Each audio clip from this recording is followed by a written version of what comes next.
नमस्कार दोस्तों, आज के इस विश्लेषण में हम एक बहुत ही जरूरी और दिलचस्प सफर पर निकलने वाले हैं। हम पिछले 75 सालों के पर्यावरण इतिहास यानी ग्लोबल एनवायरमेंटल समिट्स और प्रोटोकॉल्स की एक मास्टर रिवीजन टाइमलाइन समझने वाले हैं। चलिए सीधे इसमें गहराई से उतरते हैं और देखते हैं कि कैसे ये सफर उन कॉम्प्लेक्स टॉपिक्स को बिल्कुल साफ कर देगा जिन्हें याद रखना अक्सर थोड़ा मुश्किल होता है। हमारा एजेंडा यहाँ बिल्कुल क्लियर है। हम इस यात्रा को इन 4 हिस्सों में बांटेंगे। पहला, अर्ली फाउंडेशंस ऑफ कंजर्वेशन। दूसरा, protecting wild life and resources. तीसरा, एटमॉस्फेयर एंड अर्थ समिट। और चौथा, द मॉडर्न क्लाइमेट एरा। चलिए आगे बढ़ते हैं। तो शुरुआत करते हैं पहले सेक्शन से, early foundations of conservation, the roots of global environmental awareness, 1925 से लेकर 1971 तक। अब यहाँ देखिए, 1925 के जिनीवा प्रोटोकॉल से शुरू करते हुए हम सीधा 1971 के रामसर कन्वेंशन तक एक बड़ी छलांग लगाते हैं।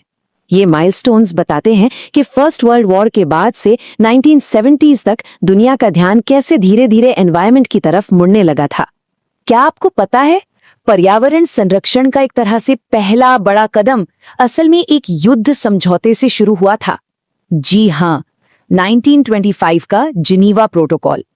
इसका मेन एम रासायनिक और जैविक हथियारों यानी केमिकल और बायोलॉजिकल वेपन्स पर बैन लगाना था। भले ही इसका निशाना इंसानों को बचाना था, पर अनजाने में ही सही इसने हमारे प्लैनेट और उसके इकोसिस्टम्स को जहरीली तबाही से बचा लिया। एक शानदार शुरुआत है ना। फिर थोड़ा आगे बढ़ते हैं। अचानक हम आते हैं साल 1971 में, रामसर कन्वेंशन। यहां आते आते फोकस पूरी तरह से बदल गया और सीधा नेचर की रक्षा पर आ गया। इस कन्वेंशन का एक ही मकसद था, दुनिया भर की आर्द्र भूमि यानी वेटलैंड्स का संरक्षण करना। पहली बार दुनिया को यह डीपली रियलाइज हुआ कि ये वेटलैंड्स हमारे इकोसिस्टम के लिए आखिर कितने जरूरी हैं। पर यहां एक सोचने वाली बात है, आखिर ऐसा क्या हुआ कि दुनिया ने अलग अलग छोटी छोटी समस्याओं को छोड़कर एकजुट होकर पूरे एनवायरनमेंट को एक सिस्टम के रूप में बचाने की सोची। बस यही वो एग्जैक्ट पॉइंट था जिसने 1970 के दशक के उस जबरदस्त ग्लोबल कोऑपरेशन को जन्म दिया। और यही एकजुटता हमें ले आती है सेक्शन 2 पर, protecting wild life and resources, the surge of global cooperation 1972 से 1973 के बीच। इन 2 सालों की टाइमलाइन को ध्यान से देखिए। 1972 में स्टॉकहोम कॉन्फ्रेंस होती है और ठीक उसके अगले साल साइट्स। दुनिया अब कितनी तेजी से पर्यावरण की रक्षा के लिए आगे आ रही थी। एक मोमेंटम सेट हो चुका था जो अब किसी हाल में रुकने वाला नहीं था। तो 1972 के इस स्टॉकहोम कॉन्फ्रेंस में 2 सबसे कमाल की चीजें हुई जिन्हें एग्जाम पॉइंट ऑफ व्यू से याद रखना बहुत जरूरी है। पहला, यूनाइटेड नेशंस एनवायरनमेंट प्रोग्राम यानी UNEP की स्थापना हुई। और दूसरा, 26 पर्यावरण सिद्धांतों यानी 26 एनवायरमेंटल प्रिंसिपल्स को बनाया गया। सच कहूं तो आधुनिक पर्यावरण आंदोलन की असली नींव यही रखी गई थी। उसके ठीक बाद आता है 1973 का साइटस समझौता। इसका पूरा ध्यान उन जानवरों और पौधों पर था जो खतरे में थे, यानी इंडेंजर्ड स्पीशीज। मकसद बिल्कुल क्लियर था, इनके अंतर्राष्ट्रीय व्यापार को, इनके इंटरनेशनल ट्रेड को इस तरह से कंट्रोल किया जाए कि इनके वजूद पर ही खतरा ना आ जाए। अब देखिए, जमीन पर और जंगल में वाइल्ड लाइफ को सुरक्षा तो मिल गई, लेकिन हमारे आसमान का क्या? हवा में जो अलग तरह के खतरे बढ़ रहे थे, उनका सामना दुनिया ने कैसे किया? चलिए हमारी ये यात्रा अब आसमान की तरफ मोड़ते हैं। इसी के साथ हम आते हैं सेक्शन 3 पर, atmosphere and earth summit, securing the planets future, साल 1987 से 1992 तक। इस दौर की रफ्तार तो देखिए। एक ही साल 1987 में 2 बड़े ऐतिहासिक माइलस्टोन सामने आए, ब्रुंटलैंड रिपोर्ट और मॉन्ट्रियल प्रोटोकॉल। और फिर सिर्फ 5 साल बाद 1992 में एक बेहद विशाल रियो अर्थ समिट। ये साफ दर्शाता है कि एनवायरमेंटल कंजर्वेशन उस वक्त ग्लोबल स्टेज पर बिल्कुल टॉप प्रायोरिटी बन चुका था। यहाँ 1987 की ब्रुंटलैंड रिपोर्ट ने एक ऐसी टर्म दी जो आज हर जगह यूज होती है, सस्टेनेबल डेवलपमेंट यानी सतत विकास। इसका बहुत ही सिंपल सा फंडा है, आज की जरूरतों को इस तरह पूरा करो कि कल आने वाली पीढ़ियों के सामने किसी तरह का संकट ना खड़ा हो जाए। ये आइडिया लिटरली मॉडर्न एनवायरमेंटलिज्म का एक सॉलिड आधार स्तंभ है। अब यहाँ एक छोटी सी मेमोरी ट्रिक ट्राई करते हैं, क्योंकि लोग अक्सर इन 2 प्रोटोकॉल्स में बुरी तरह कंफ्यूज हो जाते हैं। इसे हमेशा ऐसे याद रखिए, 1987 का मॉन्ट्रियल प्रोटोकॉल स्पेसिफिकली हमारी ओजोन लेयर को बचाने के लिए था, जहां उन्होंने CFCs पर बैन लगाया।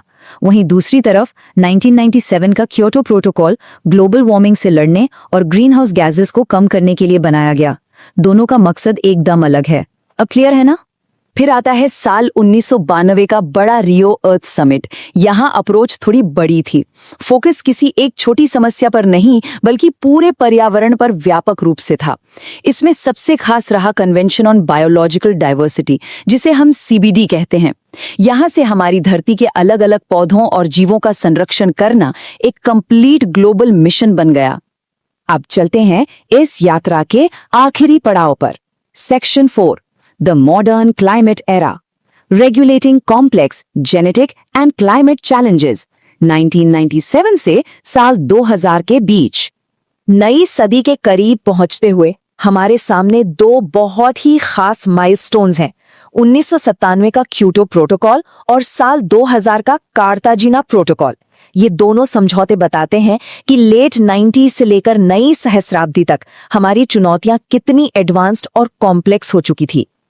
जैसा हमने थोड़ी देर पहले उस मेमोरी ट्रिक में डिस्कस किया था, एक बार फिर इस पॉइंट पर आते हैं कि 1997 के क्योटो प्रोटोकॉल का main target green house gases की बढ़ती हुई रफ्तार पर लगाम लगाना था।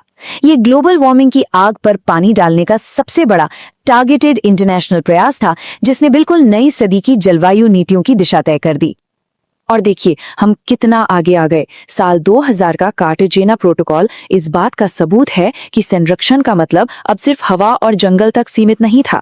ये प्रोटोकॉल स्पेसिफिकली LMOs यानी लिविंग मॉडिफाइड ऑर्गेनिजम्स पर केंद्रित था। इसने सुनिश्चित किया कि GM क्रॉप्स और जेनेटिकली मॉडिफाइड ऑर्गेनिजम्स का उपयोग और उनकी हैंडलिंग पूरी तरह से सुरक्षित हो। एनवायरमेंटल प्रोटेक्शन अब सीधे जेनेटिक मैनिपुलेशन के लेवल तक पहुंच चुकी थी। तो चलिए इस पूरे 75 ईयर एवोल्यूशन को एक फ्रेम में एक साथ देखते हैं। 1925 में केमिकल वेपन्स पर रोक लगाने से शुरुआत हुई, फिर 70s में वेटलैंड्स और वाइल्ड लाइफ को बचाने का दौर आया। 80s और 90s में फोकस ओजोन, बायोडाइवर्सिटी और क्लाइमेट पर शिफ्ट हो गया, और फाइनली साल 2000 आते आते GM क्रॉप्स की सेफ्टी तक। ये 75 साल असल में हमारी बढ़ती हुई सोच और नेचर के प्रति हमारी जिम्मेदारी की कड़ी है। और अब इस पूरे विश्लेषण को खत्म करते हुए एक बहुत बड़ा सवाल दिमाग में आता है।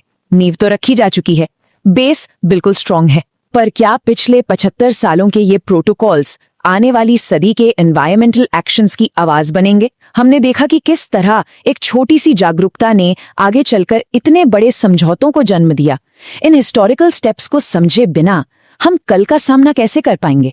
सोचिए इस बारे में और इस सॉलिड फाउंडेशन पर नए विचार बनाते रहिए। आपसे मिलते हैं अगले विश्लेषण में।